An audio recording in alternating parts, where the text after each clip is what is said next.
మంచిది. మరొకసారి ఈ యొక్క మాస్టర్ బెడ్రూమ్ను కూడా ప్రార్థన ద్వారా ప్రతిష్ఠించుకుందాం.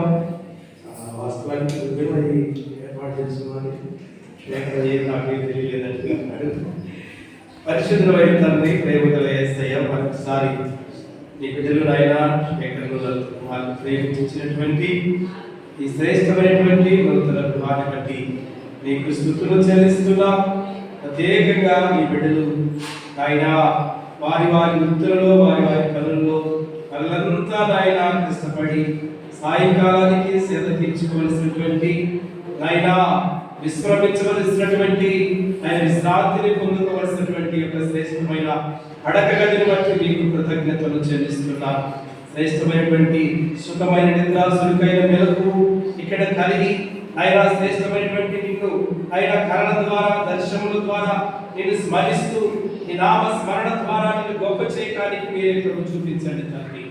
ఈ గదిలో మీ యొక్క సన్నిధి, మీ ప్రసన్నత నిలుచుండగా కానీ ప్రార్థన చేస్తున్నాం.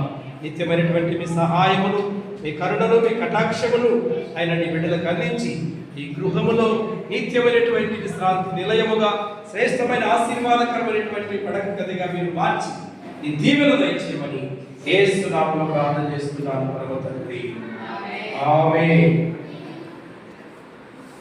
దేవునికి స్తోత్రము, గానము చేయుటయే మంచిది.